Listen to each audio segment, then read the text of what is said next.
આરસના આંસુની ઉપમા ધરાવતો તાજમહેલ વિશ્વભરમાં પ્રસિદ્ધ છે અને તેને જોવા દેશ વિદેશથી પ્રવાસીઓ આગ્રાની મુલાકાત લેતા હોય છે। ત્યારે તમને જાણીને ચોક્કસ નવાઈ લાગશે કે આગ્રાનો તાજમહેલ હવે તમે ગુજરાતમાં પણ જોઈ શકો છો।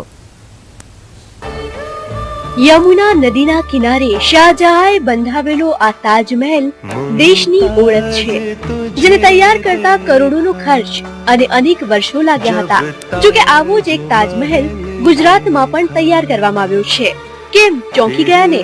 એપ્રિલ મહિનો ચાલે છે એટલે તમને લાગશે કે આ કોઈ મજાક છે, પરંતુ આ સંપૂર્ણ સત્ય છે। અમદાવાદ પાસેના ધોળકામાં તાજમહેલની આ પ્રતિકૃતિને તૈયાર કરવામાં આવી છે। 72 સ્ક્વેર ફૂટ વિસ્તારમાં તૈયાર થયેલ આ તાજમહેલ માટે 30 ટન લોખંડ અને 1500 વોટરપ્રૂફ પ્લાયવુડ શીટ્સ, પીવીસી અને રબરનો ઉપયોગ કરવામાં આવ્યો છે। જે ઓરિજિનલ તાજમહેલમાં જે આયાતો છે એ જ રીતે અમે આયાતને લેવાની કોશિશ કરી છે। ધોળકામાં તૈયાર થયેલો આ તાજમહેલ સંપૂર્ણ ફોલ્ડિંગ ક્ષમતા ધરાવે છે, જેને ઊભો કરવામાં 30 દિવસનો સમય લાગે છે।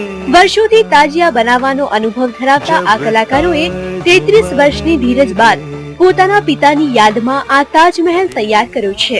ઐતિહાસિક ઇમારતોની ડિઝાઇનો લઈને તાજિયા બનાવતા હતા। 96 લાખ રૂપિયાના ખર્ચે તૈયાર થયેલી તાજમહેલની આ પ્રતિકૃતિ આગ્રાના વાસ્તવિક તાજમહેલ સાથે સરખાવવામાં આવે તો તમને તેમાં કોઈ ભિન્નતા ન જણાય। પરવાળાના સાથ સહકારથી અમે જે મકસદમાં હતા એ મકસદ અમારો કામયાબ થયો। આ કલાકારોને રાષ્ટ્રીય ઉદ્યોગ રત્ન એવોર્ડ મળ્યો છે।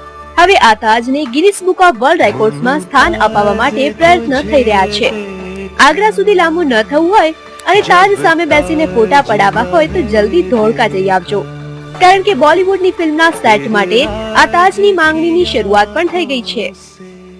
ઈટીવી સમાચાર, અમદાવાદ।